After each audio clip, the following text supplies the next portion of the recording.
Welcome to the Best Business Podcast. My mission is to help create 200 new multi-millionaire business owners. How? You'll do better when you know better.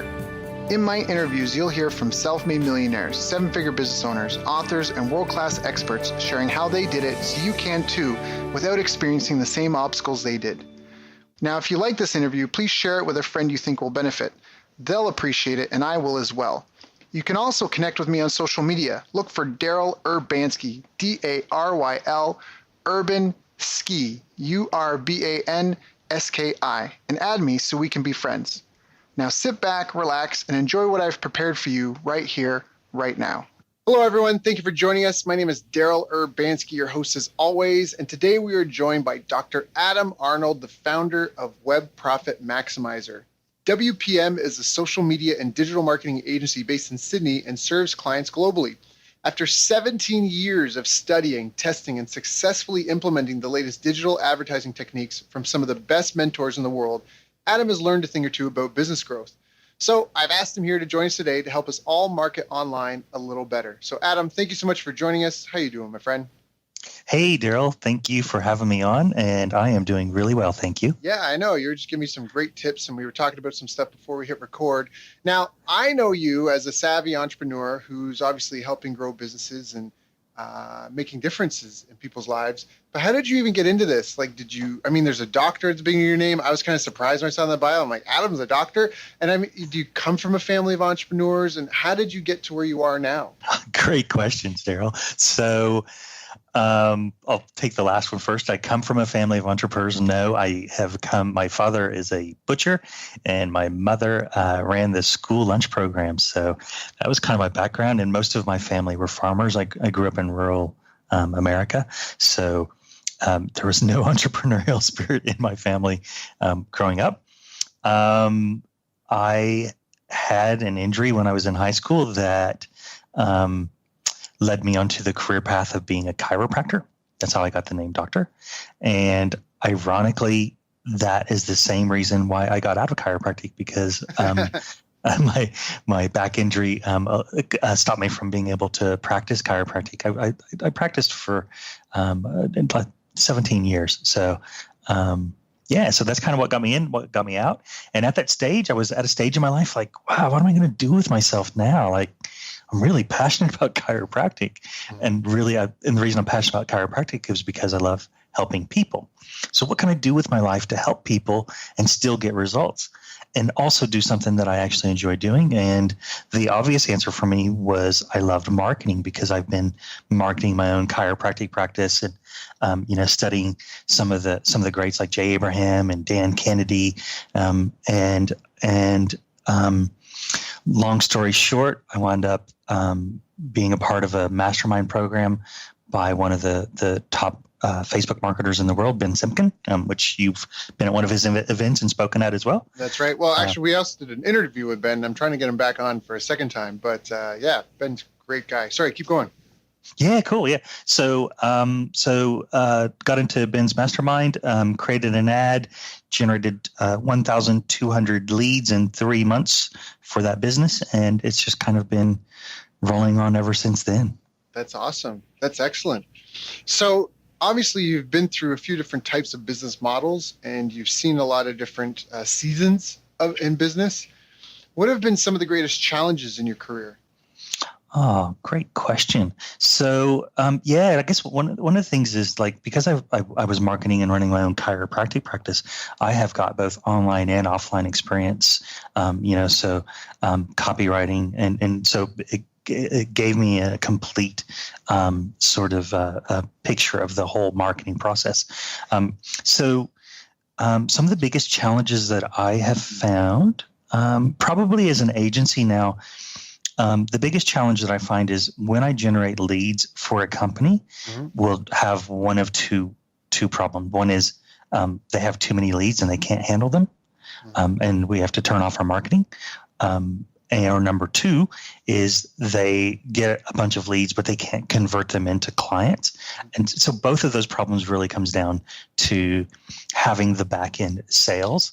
process. So now before we start working with a client, we always make sure that they have a specific sales process in place so that they can convert those leads and so that they can handle the number of leads that we're putting in through to them as well. And that's really powerful because I know already, it's funny, with my girlfriend, this last night we were at her mom's store, and all business owners think they've got a problem, like a traffic problem or an inventory problem, but her store is literally like 3 feet, 4 feet across from McDonald's entrance, Wow. and it's like there's a McDonald's that's like it's a huge anchor store, first of all, in any location, right? McDonald's draws people. They're busy all day, every day, walking in and out.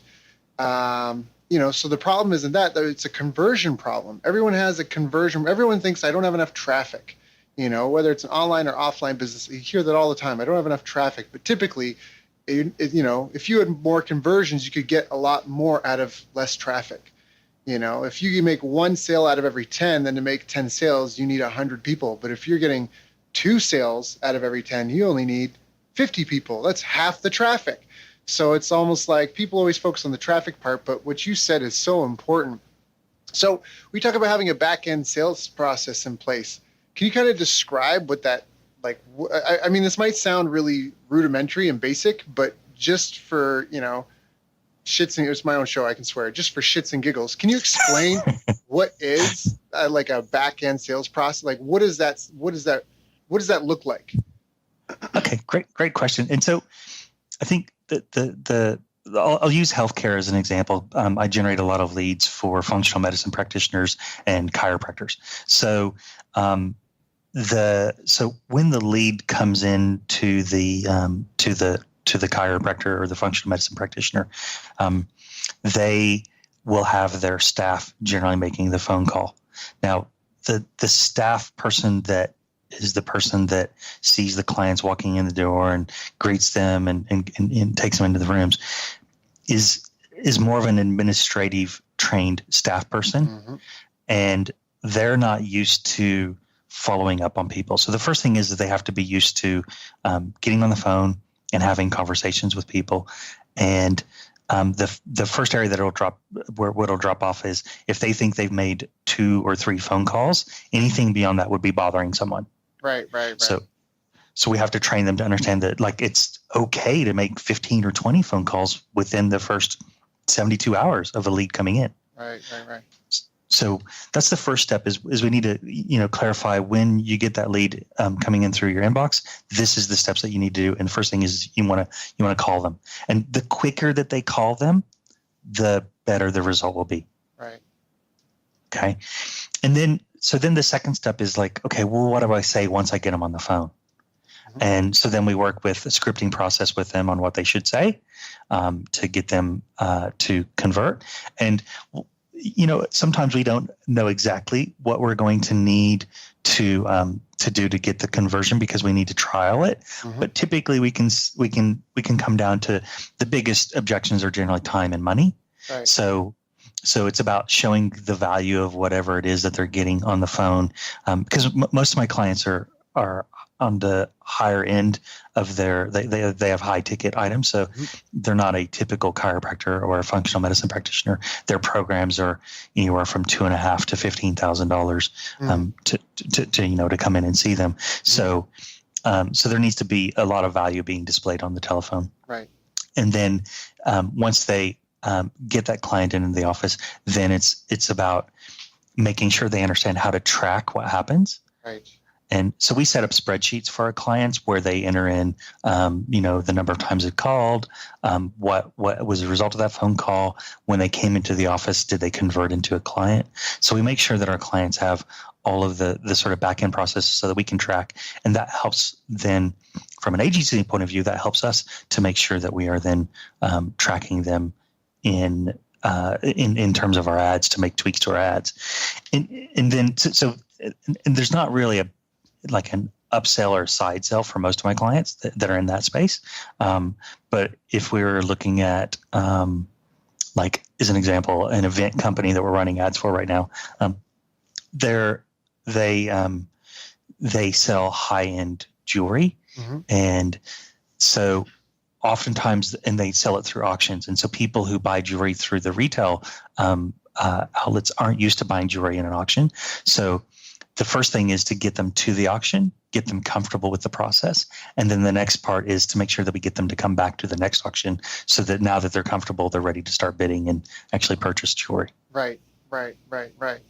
Yeah, that makes perfect. And what I love about it is it's about, so for people listening, it's about having like a planned process. It's not doing something new with every person. A lot of businesses, the sales rep is the owner typically, and they're just kind of handling it right on their own. And just out of necessity, a system kind of emerges like, oh, I got this Post-it note system on the dashboard of my car because I'm always stuck in traffic, blah, blah. But that's not it. You've got a planned out thing. You've got a script. Why would you use a phone script? Doesn't it sound robotic?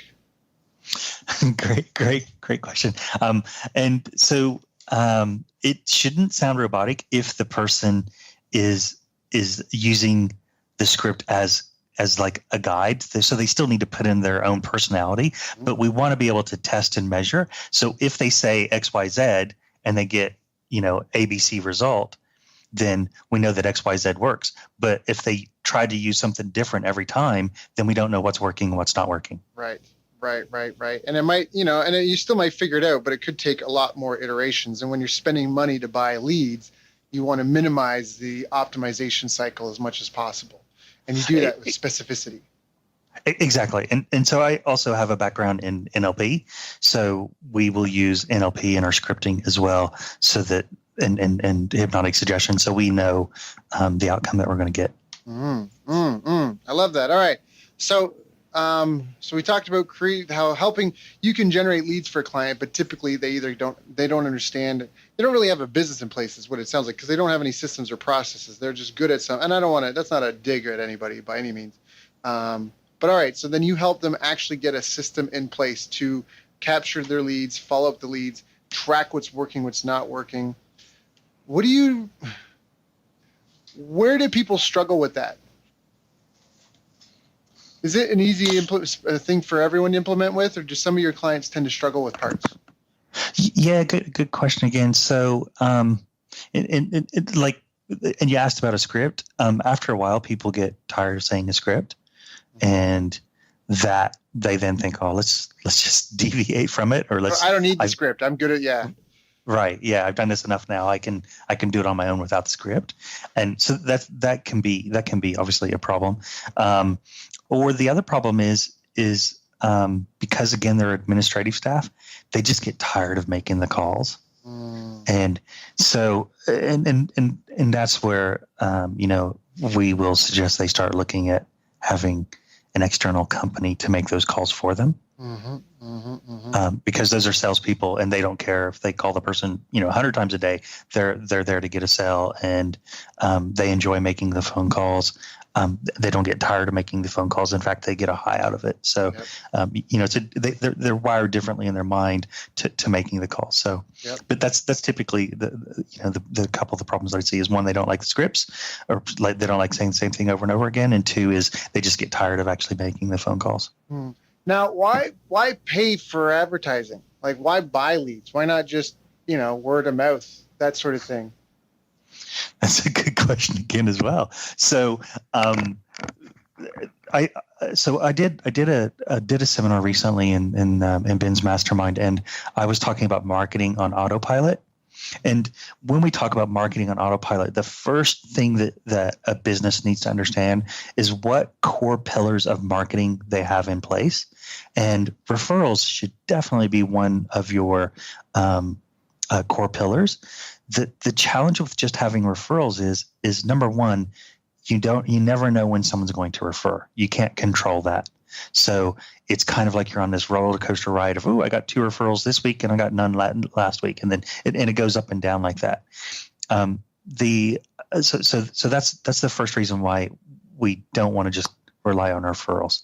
The second reason is because if you're after substantial growth in your company, you're going to have other marketing in place. And so the beauty of having paid advertising is we can scientifically look at it and go, okay, if we run an ad, that's going to produce for X dollars, it's going to produce a lead.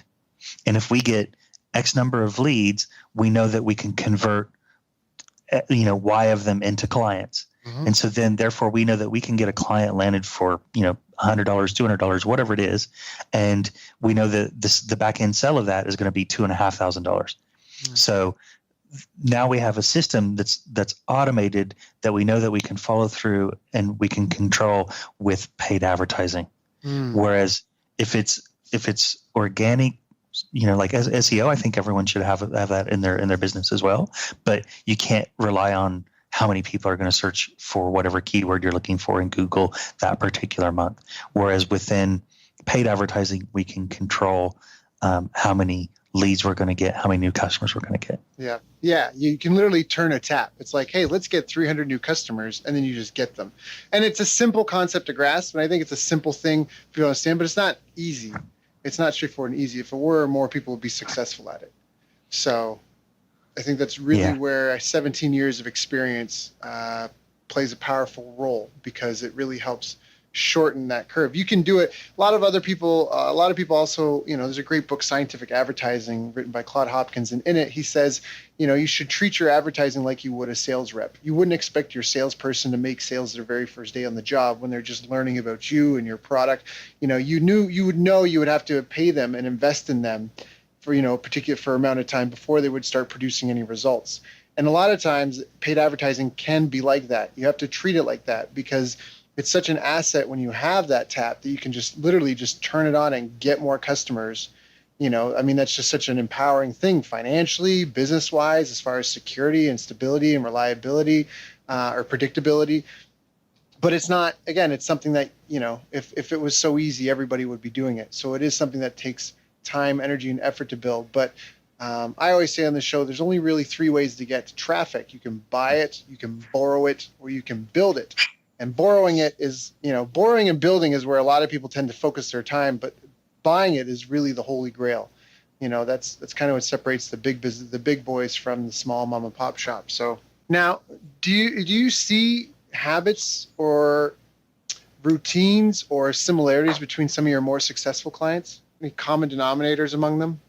I think that if we look at their mindset is definitely probably one of the first keys, and that is they have a mindset that they're willing and they're open to try something, but they also have the mindset that, hey, I'm willing to pay to build my business, so I'm willing to invest in it, knowing that I'm going to get a return if I'm spending some money on advertising and growing my business. That's probably the first key is they have that right winning mindset. And they have the mindset for that they're hungry for growth. And then I think one of the other keys is they actually care about their customers. Like, they really, really care about the people that they're looking after. And because they care so much about them, they know a lot about their customers, which helps make my job easier, because the more they know about their customers, the easier it is for me to be able to write marketing that the customer will understand. And there's a saying that says, if in our marketing, if we can tell the customer what their problem is and say it better than what they can say it themselves, then the customer automatically is going to raise their hand and say, yeah, I'm in, because I know that you can solve my problem because you just stated it better than I could state it myself. Yeah. Right. So caring about the results that their customers are getting is absolutely essential. And then the third is caring for their organization, for their team, and making sure that the happiness of their team is one of the most paramount things that they have in their company as well. I love that. Why is that so important to have a team and to have a happy team at that? Well, so there's I think his first name was Patty. He was a dentist, and he I think I first heard this concept from him. This is going back probably 15 years ago. And he made a decision that he was going to split up his clientele into his A clients, his B clients, his C, and his D. And A were obviously the best clients, and D were the worst clients. And he was getting rid of all the B, C, and D clients. So he was going to refer them to another dentist because he didn't want to work with them. Mm-hmm. And then he would then only work with his A clients. And the reason why he said that is because, and sorry, I'll go back to using this in the team example. Right. So he asked, who's the most important person in your company? And most people would reply, well, it's the customer. And he said, no, it's my team. And the reason it's my team is because I'm around them all day long, every day. So I have to get along with them. I have to, like them, and I have to be able to trust them. And so they're the most important people in my entire organization. And the customer comes second.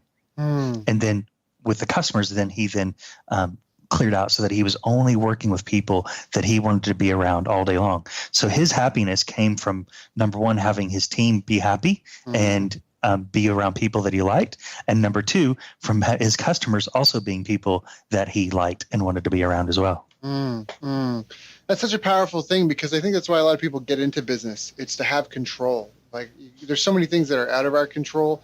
I think there's people that they want that control. They don't want to deal with a boss that they don't like, or they don't want to be subject to somebody else's input or abuse. So they start their own business to have their own control over exactly that. Who they are surrounded by at work, what types of customers they do or don't have. But most people don't exercise that. Now, isn't that a scary thing, though, to turn away some customers because they're not treating you with respect, or they're not the types of people that you want to get along with? Like, isn't that a scary thing to do? Yeah, absolutely it is. But it's also at the same time, it's very freeing. Once you do it, it's very freeing. And I think it opens up a vacuum where you're going to attract more of the type of customer that you want. I think that's really true. In fact, I want to just talk about that for a moment, because the customer is not always right. The customer is not always right. And just because you have a business does not mean you are subject to being walked all over by people. You get what you expect. And so if you expect a certain amount, it does depend. Maybe there are industries where people expect the customers and the industry is a certain way. But typically, though, you can still run your own ship as you want, and you get what you expect. And exactly that, if it's almost like that way in life. If you let people walk all over you, then they're going to walk all over you. People will take, they'll take all the room that you give them.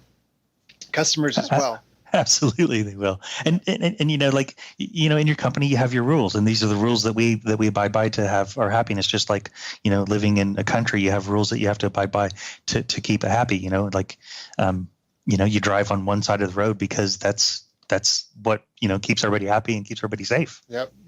Yeah. All a company is a team of people. All a business is a group of people who solve the pain of another group of people with a product or service. It's here. You talked about dentists. So that's a group of people that solve the pain of another. Maybe it's a neighborhood. Maybe it's a type of person, a working professional. They understand they've got busy lives. Maybe it's people who are afraid of pain. And so it's a dentist office that, that makes sure that they put everyone under before they do, right? It's like it's people who solve this pain of a specific group of people. And so again, it's the same thing. It's a culture. Culture is such an important part of anything that you do, whether it's a sports team, whether it's a business, whether it's a family. The culture that you encourage, that you nurture, that's gonna it's almost like its own thing, right? It's gonna lead in directions you want or don't want, no matter what. And so I think that's a really, really important point. I just wanted to kind of highlight that, because I know that there's a lot of people that feel like they're subject to their customers, or like that sort of thing, like and it's not the case. You literally design your own life, and whatever life you have, you've designed it. You've made all the decisions or refused to make the decisions that led up to that. And so, if, you're not a tree. Move. If you like where you are, okay, perfect. If you don't like where you are, do something different. That's why you're in business, and you have that control. I don't know if maybe I lost some people with that, but I just think it's a really important point. So agreed, totally. Yeah. So now moving along, what do you think? Where do you think the future of paid advertising is going?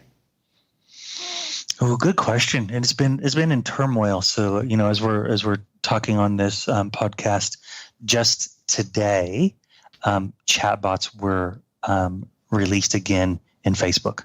So for those people that don't know what a chatbot is basically an automated program that allows you to have a series of questions and answers inside of Facebook Messenger. They were opened up going back about 18 months ago, I think now maybe 2 years, they were opened up into Facebook. And because of the recent Cambridge Analytica privacy stuff, going on, all that stuff that the media is having a heyday with. Because of all that, they turned off chatbots so that they did not allow them to occur until they could get those privacy policy issues sorted. Mm-hmm. And today they've just released them back into working. So that's great news for businesses that are wanting to use those to automate some processes and communication within their business. So I think, Daryl, like the reason I bring that up is because we're seeing the media play some roles in putting out some information there about privacy that, for now anyway, it's probably a little blip in the radar, but right now it's causing the way that businesses should consider their advertising. And there's discussions around Google and Facebook removing remarketing from their platforms. Really? Yeah.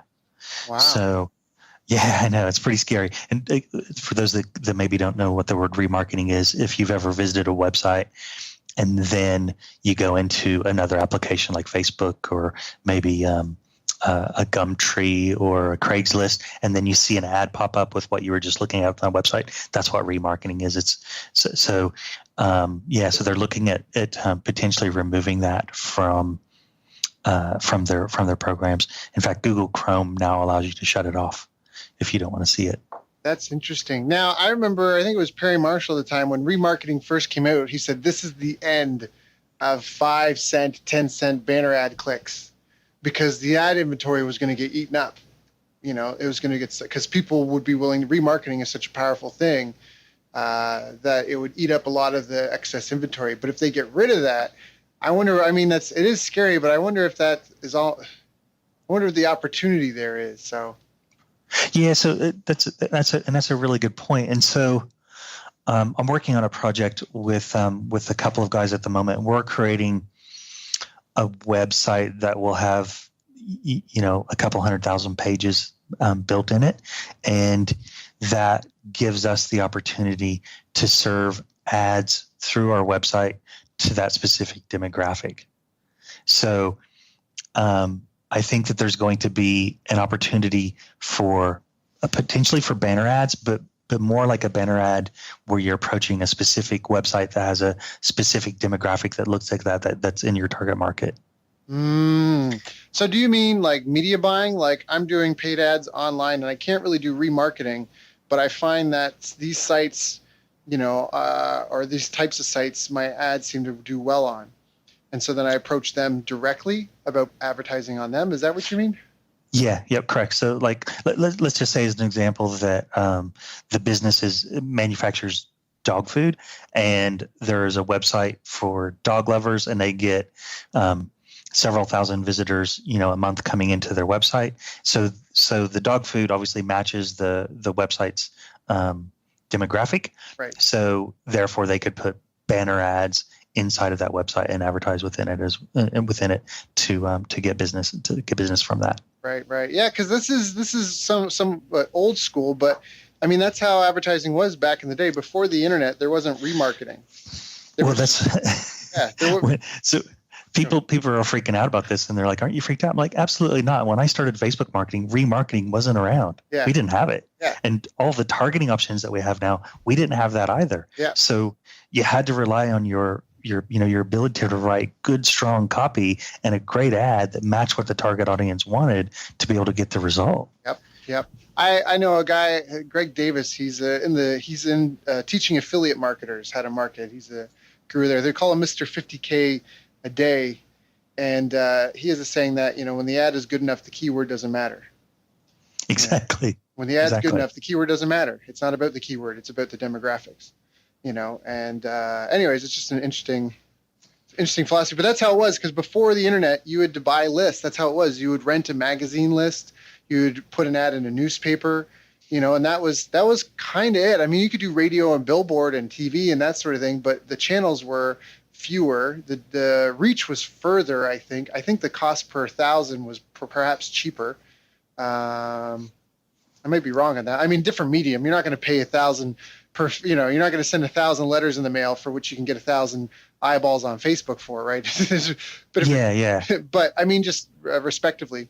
And so that's where it was. It was about generating your own lists. And so for people listening, this is what it was. The name of the game was get something out there that identifies your group of people. It can be a free offer, it can be a low, cheap offer, but typically you want to build a list as big as possible. And then you spend all your time marketing to that list. You couldn't do remarketing. You had to market to your lists, and that's kind of how it was. And now in some ways people have gotten lazy where they're like, oh, I just remarket and this, and they may not get it, but they're doing the same thing. It's just a different, like there's nothing new under the sun, right? It's all the same stuff. It's just transforming from one format to another format. And that's where someone like you, who's got 17 years, and even myself, who's been in the game for almost as many years as well, like that's where that experience really comes in handy, because where new people are getting caught up in the technique, we understand the principles and the strategies that have been, kind of proven themselves over the test of time. So, yeah. And I think on this note, like one of the areas, like, obviously, like your definition of what you're talking about, as a business is a group of people that work together to solve a group of people's problem. That's what Facebook groups do. And so I think that there's going to be more emphasis on Facebook groups, and there's the F8 conference is going on right now in California, which is the Facebook conference, and that's going on right now, and they're releasing several new things. So be on the lookout of that in the next few days to hear what's going on there. I've got a friend that's just telling me that they've released now the ability, they've changed the join group button just a little bit, so it's going to be easier to join groups now, which is cool. That is cool. Yeah, groups are extremely powerful because it's a pool of people that you're interested in. The problem is reaching those people. It can be really expensive and time consuming to get in there. And I know Facebook's changed permissions on how to market in groups a couple of times the last couple of years. So, all right. So we know that there's some new things happening with groups, some new things happening, I guess, with chatbots, with remarketing. That's kind of interesting as well. What do you think? What are some of the most effective ways for someone who's new and, maybe they're not sure if they want to get with an agency or not yet, but they need to get their own, they want to jump in. They want to test the waters. What do you think is some of the most effective ways to get something basic up and running? So good question. And the one caveat that I'll put on this is that oftentimes, when you've been doing marketing for as long as what you and I have been doing it, the ad that we're going to produce is going to have a much greater chance of being successful, once it gets out of the gate. Whereas if someone is not used to creating ads and creating copy, and they don't understand how to use the Facebook advertising platform, then that can have problems like we were just talking about, challenges with Infusionsoft and ClickFunnels. And those sort of technical challenges would normally knock someone down and then they just give up. So the caveat on this is if you do not succeed at first, or if you come up against a problem, we have a rule in my company. If we're using a piece of technology like Infusionsoft or ActiveCampaign or any technology, and we get stuck on that using that piece of equipment, and it takes us longer than an hour to solve it, then we stop and we reach out to the support team of the company that makes that, and we wait for them to help us before we start to continue on. So if you get into that and you fail, or if you get into it and you reach a technical situation, reach out to someone that is an expert in that area to get some help. Yeah. So that's the first caveat I put on that. The best way to get started and the most simplest thing to do is to first understand who your customer is. So if you've got an established business, go and talk to one of your customers that you absolutely love. So like I was talking about A, B, C, D customers, go and talk to an A customer, not a D customer, because we don't want to attract them in. So go and talk to an A customer and find out what the problem was that they were having, how they communicated that problem. Where did they go and look for other answers besides coming to your company to solve that problem? Gather all of that information up and then use that as your foundation for building your ad inside of Facebook. That would be my first recommendation. If they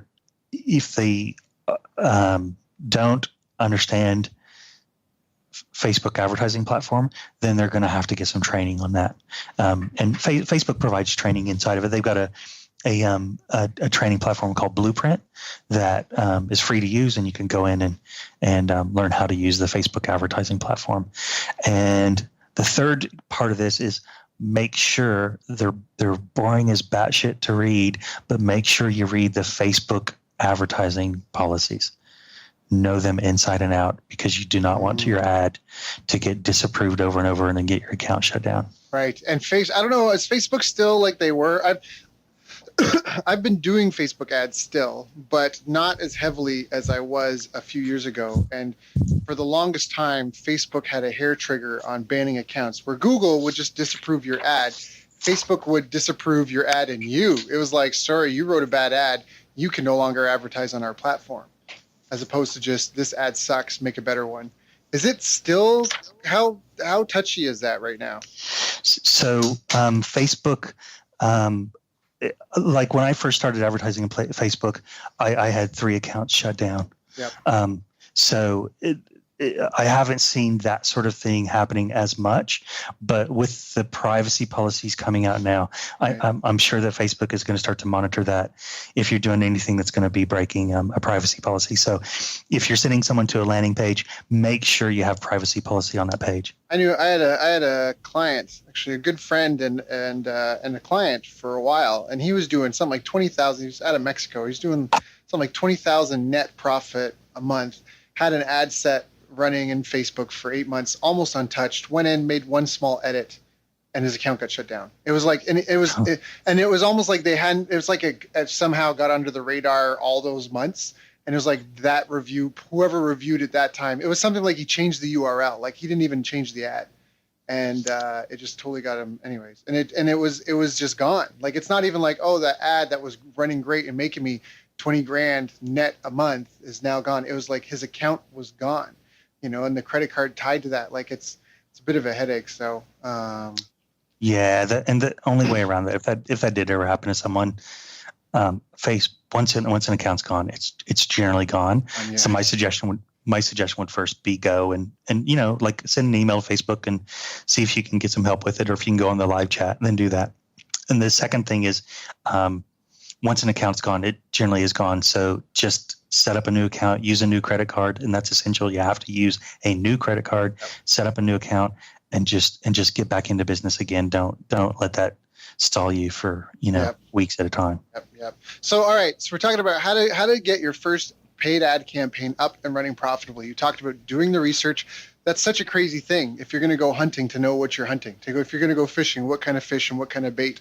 So do some good market research. Ask these people questions. You talked about if you already have customers. If you don't have customers, we mentioned Facebook groups. Those are just amazing reservoirs of information. People understand the power of technology today. You can go on Google keyword search tool, or you can go on Facebook and hop into groups, and you can read people's thoughts. You can search a group for words like frustrated, angry, like upset, things like where because people are having pain, and research and understand where your market's coming from. You can go to Amazon and read all the customer reviews. You couldn't do that before. Barnes and Nobles and Chapters and all these bookstores, you couldn't pick up a book off the shelf and read what hundreds of people have thought about this book, right? Like at that time and place. So there's never been a better time in history to be in business as there is right now. So step one is do the research, then create an ad out of that. Is that it? You just put up an ad? Should we run an ad to a phone number? Do we want to collect leads? Do we want to run an ad and make a low dollar sale? What's your recommendation for, like, again, for someone who's just starting up and running, just some basic, get me up and going and hopefully get something that kind of works? So look, if they have a website, and their website is getting conversions to them, like it's generating leads for them, then the simplest way would be to create an ad, and understand the image in the ad has to match where you're sending traffic to. So if you're sending to your website, they need to have the same image that's on your website. Mm-hmm. So send them to your website, and if you have the ability to have a form on there where people can fill it in, then that's the simplest way to do it. Mm-hmm. The second is is to use what's called a lead gen ad, and a lead gen ad or a lead ad is one that just stays within inside of Facebook. Okay. So you don't even have to create a landing page. You don't have to have a website. It literally just stays inside of Facebook, and it pre-populates with the person's details that they've used inside of Facebook as well. So that's probably the most simplest ways, is either send them to your website or send them to a lead ad. That's excellent. Now, are lead ads cost effective? Yes, they are. With a lead ad, we use them for a lot of our clients, and obviously the skill level is gonna vary here, but we'll generate leads generally somewhere between sort of $8 to $25, depending on the industry that we're in, using lead ads. That's excellent. Yeah. Okay. Good. All right. So really, that's it. I mean, it's traffic and conversion. And if you have an ad that's getting clicks, but you're not getting opt-ins, you may want to look at the ad. By all means, Adam, correct me if I'm out of line here, but you may want to look at the ad and the landing page and try to figure out which one of them is off. You might be getting clicks for something that you're not delivering on your landing page, or you might be getting clicks for something that your landing page is confusing, or people don't understand what they're supposed to do next, or it's just not an appealing offer. Is that kind of accurate? Yeah. So typically, like if no one's clicking on the ad, then there's a problem with the ad. If they're clicking on the ad and going someplace and they're not taking action, there's a problem with wherever they've gone to take action. And if after taking that action, then you're having difficulties getting a hold of them, then the follow-up process is a problem, or the entire funnel was incorrect. And so really, people could see it's kind of a step-by-step process. You start with the market and the research and who and what and why they need your help to solve whatever. And then you create an ad that hopefully, and it's, everything's going to have a decreased performance. So if you get 100 clicks, you won't get 100 leads, right? You might have a few thousand people see the ad and you'll get a couple hundred clicks, and then you'll get a handful of leads, tens of leads, hopefully. And that should hopefully, depending on turn into 10 plus sales, as a good benchmark. So it's kind of a funnel where you've got a large volume, and some of this might seem really rudimentary, but I love fundamentals because they're fundamental, and they, you can't go wrong with fundamentals ever. But and it's just a bottle, and you have to look at where the bottleneck is, and applying your focus anywhere other than the bottleneck is futile. It's a waste of time and energy. And so if you have a business and you have no customers, do you have any traffic? Do you have any leads? Are you not getting the foot traffic that you need into your store, or you're not getting the visitors to your website that you need? That's step one. Okay, well, how do you get more people into your business? That's step one. If they're coming in and they're not buying, now that's the next step, right? And you want to try and keep things as consistent as possible, because you want to try and be scientific about it. And if you're doing something new every day, it can be tough to know what works and what doesn't work. Exactly. And it's the other thing is sometimes people will if they've done the research and then they've written what they think is an irresistible offer, but they're not getting conversions with it, they may start trying to change too much. And so that's where we maybe just want to change one thing. Maybe it's the image, maybe it's the headline, right. Maybe it's the offer, right? We only want to change one thing at a time, not try and change everything. Right. And typically those are the two best things you mentioned right there: headline and offer. If it's an ad, the image, I think, is what gets most attention. There's a great tool, Ad Comparator. Blair Gordon, I think, is the guy that made it. I've used that tool forever. It does Taguchi testing, which I don't want to get really geeky on this, but it's a way of doing split testing faster and to test more variables. And I love the 3-element test. So this allows you to test 3 things, 5 things, 7 things, 11 things at once, because typically to do a split test or even a multivariate test, the amount of traffic you need to get conclusive results is prohibitive for a lot of people. It prevents people from doing it. But Taguchi is kind of like a way to just kind of eyeball it, and you're still always making progress as you go forward. I love the 3-element test because you can do 3 elements of an ad. You can do ad, offer, upsell. You can do any 3 things that you want and put it into that and test it. And so that's a great tool that I love. But what you said again, typically headline and offer are the strongest. I know all the times that I use that tool for Facebook ads, almost every single time the image was the most impactful thing on getting more conversions. Once we had an offer that worked, once you had an ad that worked, it was getting different images, because the images are what what gets attention. And if people have to see it first to make an ad before they can act on it. So right, yeah. Offer is definitely the highest of those areas that the more irresistible the offer is. And the point on that I would make is, I see this so often, right? Business owners are passionate about whatever it is they do, whatever their product or their service is. They're very passionate about it.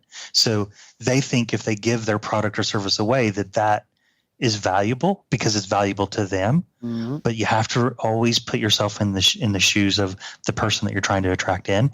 And so the offer has to be valuable to your potential client, not to yourself. Right. Yes. You're not in business for you, because you're not going to pay all the bills. You're in business for other people. And that's kind of where you have to strike that balance where, yeah, exactly. You're serving others. You're not so much serving yourself. You're serving others, and hopefully in an industry and in something that you love, right? But it's not about you. It's about them. I love it. And It's not a charity. So you kind of have to appeal to their self-interest, and it won't be fair always either. Right.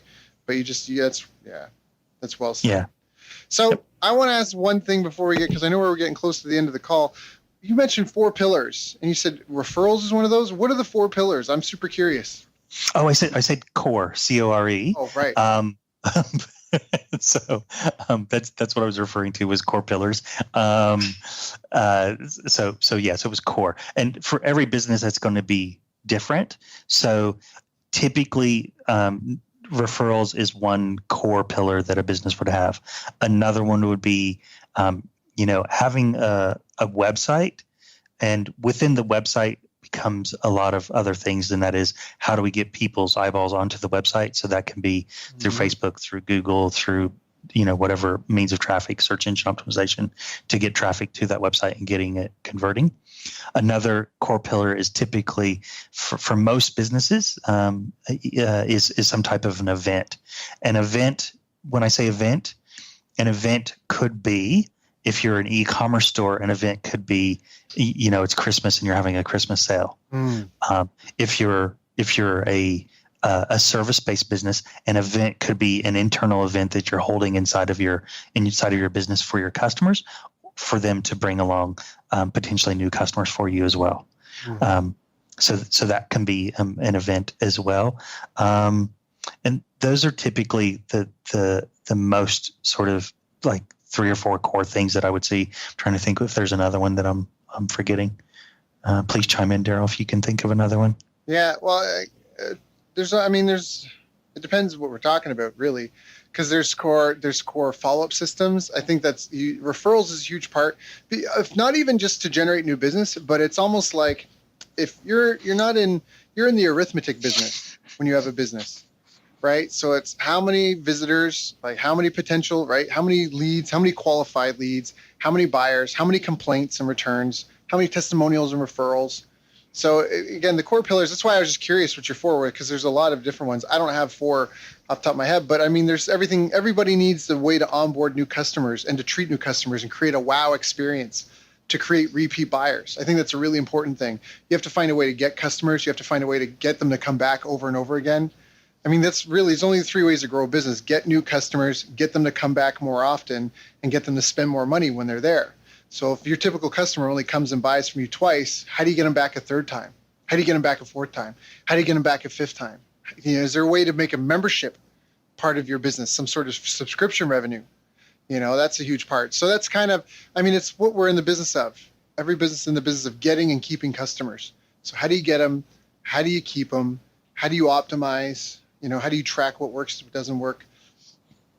So that's why I'm just curious. There's a lot of different things. People that listen to these interviews, hopefully this has been really powerful for you. We've covered a lot of ground, and we've covered some really fundamental and proven time-tested things. And I know some of it may have seen that some of the more expert people listening to this were like, I know what remarketing is, I know what whatever. Well, first of all, thank you for making it to this far in the call, but also understand you can't. One of my favorite quotes about mastery is do it until it becomes dull, and then do it until it's beautiful. I like that. right? Like that's true mastery. And so when I mean, I come from a martial arts background, and there are some guys that they would get other black belts with stuff we learned in our first week, and it's just so amazing. You're like, wow. And that's like virtuosity, is doing the common uncommonly well. And you only do that through focus and determination. I mean, there's a lack of grit in the world today. There's a lack of that determination, that persistence. Everyone just gives up so easily. Nobody really has. It's hard to find people who have determination and staying power these days. I did a Facebook Live rant about this not that long ago, because it's disappointing. And that's one of the things that I miss about running a martial arts school. Is when I had a martial arts school, every day people showed up to get better. No one showed up to whine. No one showed up to complain. And when you're not in an environment like that, if I didn't have a gym or CrossFit gym or a martial arts studio or something like that to go to, where I'm surrounded by people that are trying to get better all the time, like, I don't know what I would do. I would become aloof. I would just become a recluse, because I just can't handle it. Like people just don't get it, and you got to enjoy it. It's not, some people act like life is, I don't know, like life is a burden. I mean, it is a gift, and you got to, have passion for what you're doing. You want to get up in the morning and have a reason to live. Like, geez, like, you're here. You're not going to be here forever. 5,000 years is not going to matter. You got to get up and do something that's meaningful. Yes, you got to make money. Okay. So what do you want to do? You want to go plug in at a job and have someone tell you what to do? Or do you want to be self-directed and have an adventure? It's going to be good. It's going to be, I mean, that's where I'm at, like I want to get the most I can out of this life. As far as I know, I only get one. I'm not sure, but so, I don't know, just focus on the fundamentals and embrace the grind and love what you do, and just be consistent at it. And I don't know, just got to keep being a student. I think I'm on a soapbox. I should probably get off. It's your interview, not mine, but it's all good, Daryl. I think that your points are all very, very valid. You gotta enjoy the time that you're here, and you gotta be doing something meaningful, right. And always, and always continue to strive to be better at whatever it is that you're doing every day. That's right. And there's never going to be an end of the problems either. You're never going to be like, I've now solved all the problems in my life and my business. Everything is complete. You might have like a week, like a month or two, but there's always going to be something. And so just don't get all beat up and caught up in it, and just have fun. That's really, I mean, did you die? I love that meme. There's that meme from the movie Hangover. Like, did you die? No. Oh, okay. Then shut up. Like, like it's really like, oh my, like I was belly aching to Adam before this call about some immigration issue stuff I've been having with the U.S. But at the end of like, did you die? No. All right. So suck it up, princess. Like it's, move forward. And so anyways, Adam, I really appreciate you. For people who have been listening into this, you may want to listen again just to make sure you got everything. I hope you took notes. If not, definitely listen to it again and take some notes. Even if you never look at them again, it will help you remember them better.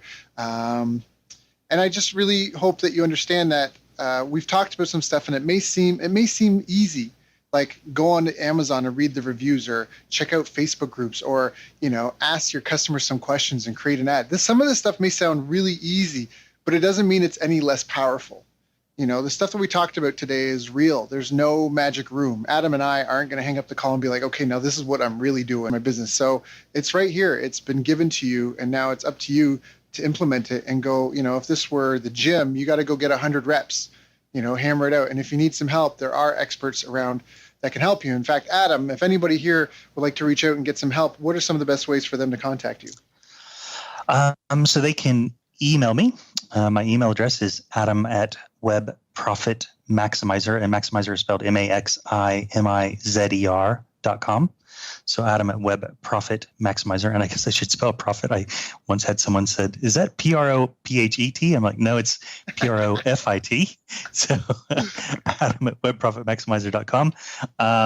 They can go to our website, which is webprofitmaximizer.com, and they can fill in a form there for a strategy session, and we can sit down and have a chat and see if there's anything that I can help them with in their business.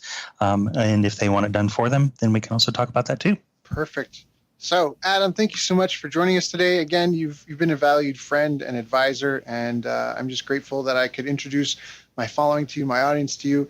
Again, if you've enjoyed this, if you need some help, please contact Adam. And again, Adam, I appreciate you, and I'm just excited to see where we end up 10, 20, 30 years from now. Likewise, Daryl, same. You've reached the end of our interview. Now, first, let me thank you for listening. I appreciate and respect you more than you'll ever know. And now I'd like to ask you a couple of questions. First, What 3 lessons did you just learn? What 3 aha moments just jumped out at you? Second, what can you implement for yourself and your business in the next 24 hours? Third, what can you give to someone else to help you with, or give them to just do it for you? Whatever it is, remember, taking action is the secret sauce to results. Now, if you think this interview would be helpful for a friend, please give them a link to it. It'll help them and it'll help me too. I'd also like to invite you to help me find out more about the challenges you're facing, your dreams, your goals, and how I can help you overcome what's holding you back. We both do better when we know better, and your success is my success. So please reach out and interact. You can visit our website, bestbusinesscoach.ca for Canada or California, where I'm from and where I'm living. You're welcome to also try out one of our paid programs. You can find us on YouTube, Facebook, and pretty much every other social media channel you can think of. You should also subscribe to the podcast, and if you're enjoying them, please leave us a nice review. It really helps. That's all for now. Once again, thank you. Take care of yourself, and remember, the world needs the best business you can build. And I believe in you. So look, I was privileged enough to sit in the room the other day and listen to Daryl present. I had the great fortune to spend some time with Daryl Abrinsky during this week, and we had an incredible 2.5-hour presentation from Daryl. Daryl was amazing. I got so many little nuggets of wisdom. I hadn't heard Daryl speak before, but what struck me from his presentation was He's one of these hidden masters in the internet marketing world who's worked on some pretty incredible launches. Daryl has a ridiculous amount of knowledge. Daryl Abrinsky's presentation was absolutely great. I really loved an incredible knowledge of numbers. He is a very articulate, very knowledgeable, very advanced marketer. Well, he talked a lot about keyword tools and how to research your niche. So it really created a lot of predictability around moving forwards in our business with the marketing and sales aspect, which is so important to any business to really see it grow. Where he walks you through step by step how to judge in detailed form how much money you could potentially make from a market based on AdWords, keyword research, and putting together quite complex Excel spreadsheets. And what I took away from it is not only understanding your niche market, but also looking at and breaking down and going, am I working with the right niche? Is there enough demand there for me to be able to reach my goals? And doing that hard research. There's a lot of gurus out there that present you a lot of the why and the what, but they don't necessarily give you the how. And what I really found with Daryl's presentation, there's no holding back. There was no holding back the screens or the curtains. Like, everything was given to really assist us. His feasibility and due diligence is incredible, and he was able to show us in a really short space of time how to cut through the overwhelm. You're giving us the exact tools that we can use to test something before we even go to start testing it by spending money on it. One of the biggest nuggets that I got out of his presentation was that when people pay, they pay attention, and when people pay a lot, they pay a lot of attention. I just love that. I think that's a great way to look at how to price yourself. And he was a great speaker, lots of energy, and it was really great to spend time with him. Honestly, phenomenal presentation. I would love to catch up with him, next time I'm in this part of the world.